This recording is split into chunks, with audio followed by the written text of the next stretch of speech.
you know something? I saw it in the group, the article in the group, Emma Raducanu, and I thought to myself, you know what? I don't want to read it. I'm not going to read it because I don't think this is going to end up well. Off the headline alone. Not going to end up well. And not only did I read it, but then I made the biggest mistake. What was the biggest mistake? Read the comment. Never read the comments. Never go into the comments. And I'm not joking because at some stage I'll talk about it. But I mean, like when I saw the stuff that they brought back, some of the articles and what people were saying about me, I was welling up. And reading the piece, and then reading the comments, I started welling up again because I'm thinking to myself, I don't know what it is with this country, why they hate young people so much. What Emma Raducanu did when she won the US Open from the qualifiers, it's something that what can you equate that to, Flo? Honestly, in respects of it's like almost like a FA Cup qualifier, like going from the preliminary round to the FA Cup to Wembley and winning the whole thing. I don't think it's that. I think it's like it's literally like one of us managing to represent our nation just one day racing and beating Usain Bolt in the Olympic finals. I will, somebody that's plucked out, real Rocky Balboa vibe, plucked out.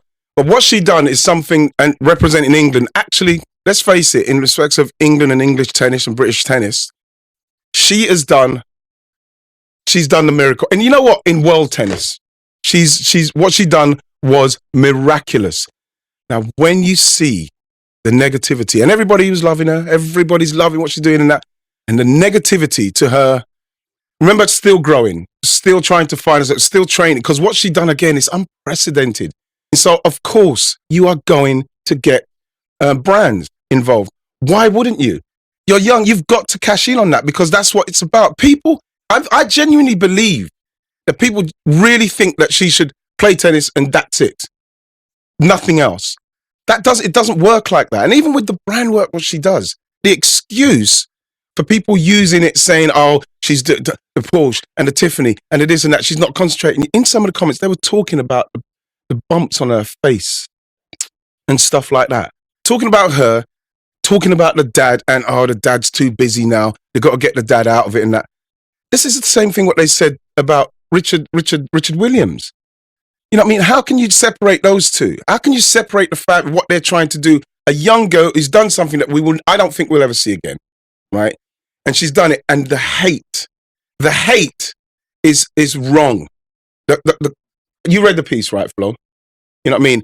The piece is so negative and pointless for me. Why can't they big the young people up? Why can't you big up somebody like Emma Raducanu so as people can see what she started and she's gone? She went out of the stratosphere. She went supernova.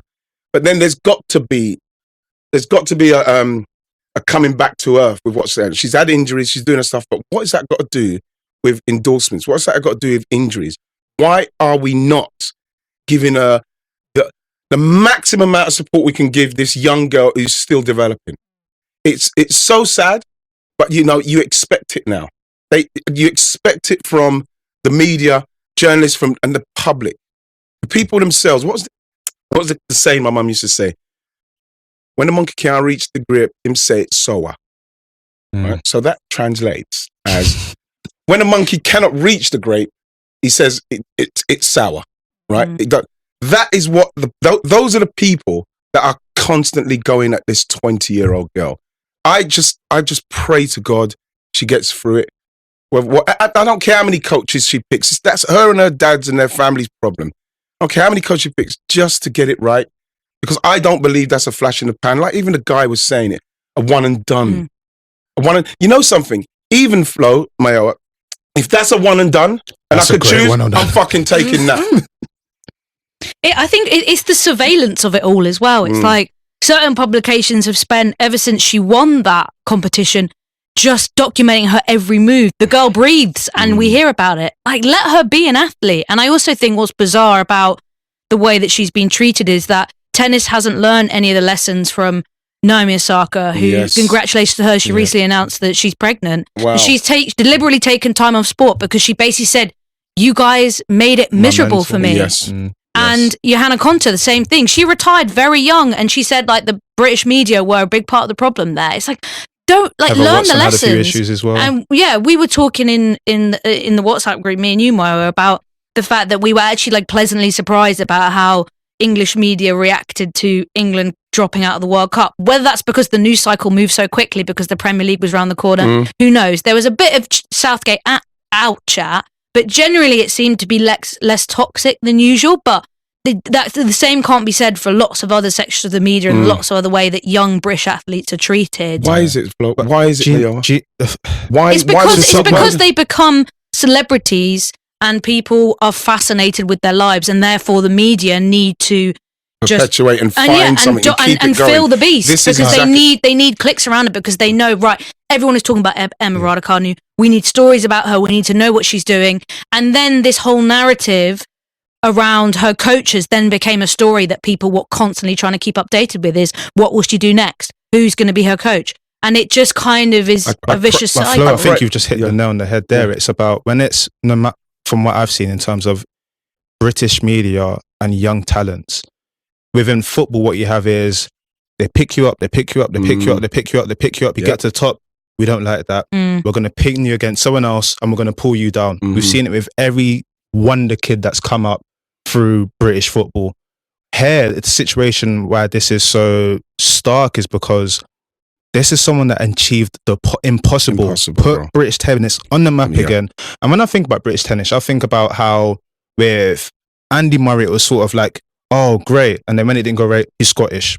That's peculiar. Or when it was like, oh, okay, well, he's achieving what they're doing. No, he's not. He only got 2 or 3 and the rest of them got loads. But they always try to bring people down for some deliberate reason. But the reason why it hurts more is because when we break it down, if someone came to my job every single day and had surveillance on me, I'd be like, what's going on here? Yeah. Whether we like it or not, that is her job.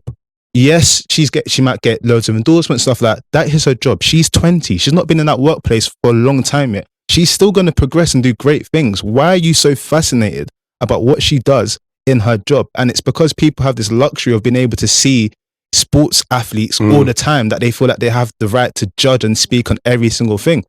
That's her job. Like, the nature of her job is that sometimes you be great and sometimes you won't be great. That's why you go through seasons. Same with us. We're not always going to be great out of jobs, but who gives the right to sort of slate her for her? I really can't stand that human trait in certain people. And it's like I said about the saying, what my mum used to say is people that can't do themselves, they just criticize.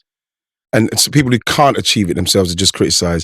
I could never look at somebody doing something, no matter how old or young they are, and they're good, and feel negative towards them, like to the point where I have to write into a comment and be that nasty about her skin, about what she looks like, about her forehead, about whatever.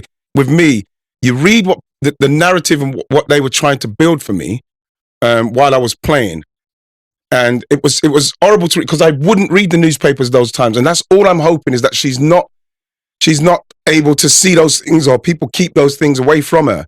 Because if you read them, I read some of them, and they hurt because for some reason they just push that narrative of the pantomime villain continue, just wanting bad all the time. And when you read it and it continues like that, it breaks you down. You know what I mean? And like I blasted through it, but like I was angry all the time. You know what I mean? To the point where I was like, well, I'm angry all the time. You know, even to the point where in interviews I say to people, I have to play angry. It's not that I have to play angry. It's only because the narrative on me is even if I score a couple of goals, they're going to find, oh, Ian Wright had an altercation with the referee, or Ian Wright had a bust up with a player. Ian Wright said something to the fans. It was always bringing you down. And the point I'm making to her and her people is, please do not let her see these things because it's so hurtful. You've just made it click for me in what you've said, and I never ever saw that side of it. But imagine being in a situation where you know the truth, and from a global perspective, a narrative is being painted about you. And naturally, because you don't want that narrative to be true, your behavior almost feeds into that narrative. It's like, it's almost a lose-lose. Yeah. And that's why, like you said, it's important to have the right people around you that kind of keep you away from that. And almost in a way, like Naomi done, owning your own narrative. Like loads of these athletes have their own platforms now where they're able to speak and put out the actual truth to make sure that the people that are close to you and true to you as who you are know that that is not the actual narrative. Exactly. All the stuff they're putting out there is not the truth, because looking at that headline alone, anyone that knows that that is just farcical. It couldn't be any further from the truth. And it's a shame that someone that's done so much greatness for not only this nation, the sport of tennis, which was dying in this nation as well, let's be real, is being treated like that. You know, but the thing is, when you look at the headline was Emma Raducanu is in danger of becoming a one and done champion. And I think to myself, again, that is such a horrible, spiteful, nasty headline. You could actually, with what she's going through and how it's going for her, you can actually, why not do a good piece, a piece that can inspire her, that you can probably, she can say, I remember, I was going through a bit of time where, we had to change coaches again. I was a bit injured. I wasn't feeling really great. I was training like I would train all the time. And I read this article by this guy, and it literally made me feel like, yes. Because sometimes, of course, you want it to come from your inner circle.